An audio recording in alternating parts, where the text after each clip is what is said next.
શકો છો ચકલીઓ માટે આપણે જળ નાખી। તો મિત્રો તમને મારા વિડીયોમાં પહેલા કીધું હતું, કારણ કે જો આજે અમે છે ને વાળાથી મેં પાણી ચકલીને પીવા માટે કપટ કરી નાખ્યું છે। આ ચકલીને પીવા માટે બનાવ્યું છે અને આ ચકલીને પાણીનું જ છે આ કુંડ, અને આ ચકલીને રહેવા માટે ઘર રહેવા માટે અને રહેવા માટે આ ઘર બનાવ્યું છે અને આ એના ચણ માટે આપણે બનાવ્યું છે મિત્રો। અને ખાસ કરીને મારી યુટ્યુબ ચેનલમાં સબસ્ક્રાઈબ કરવાનું તમે જરૂર ભૂલતા નહીં, કારણ કે તમારી સુધી વિડીયો પહોંચી જાય મિત્રો। અને ખાસ કરીને જોવાનું ભૂલતા નહીં। જો આપણે આ ચકલી માટે આ ઘર બનાવ્યું છે અને પીવા માટે બનાવ્યું છે અને ચણ માટે પણ આપણે બનાવ્યું છે। અને હવે જ્યાં જ્યાં આપણું ઘર છે એને આપણે એને ટીંગાડી દઈશું। બને એટલો વિડીયોને શેર કરો અને આપણે વિડીયોમાં તમે બનાવી રહેજો મિત્રો।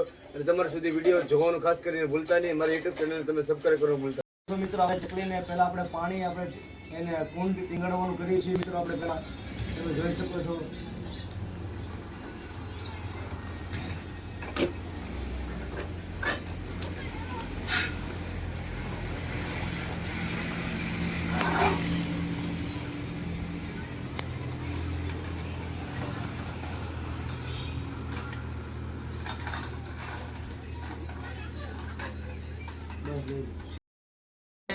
ચકલીઓ માટે આપણે જળ નાખી દીધી છે અને અહીં આપણે બાંધી દઈશું મિત્રો।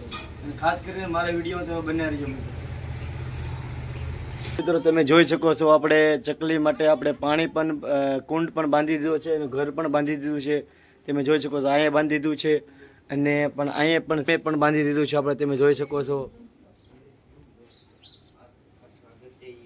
અને અહીંયા પણ આપણે બાંધી દીધું છે અને આપણે હાલ અત્યારે આપણે ચકલી આને અંદર રહી છે અને એની અંદર બેસે છે અને એને ખૂબ સરસ મજાનો એને માળો પણ બનાવ્યો છે, તમે જોઈ શકો છો। અને કરીને મિત્રો તમને મારી ખાસ વિનંતી છે અને મારા વિડીયો તમે બનાવી રહેજો। અને આ મારું ઘર છે, તમે જોઈ શકો છો। ઘરની અંદર આ રીતે એને ચકલીએ માળો બનાવ્યો છે, તમે જોઈ શકો છો। અને ખાસ કરીને મારી યુટ્યુબ ચેનલને તમે સબસ્ક્રાઈબ કરવાનું જરૂર ભૂલતા નહીં, વિડીયોને શેર કરવાનું ભૂલતા નહીં મિત્રો। જય હિન્દ, જય ભારત।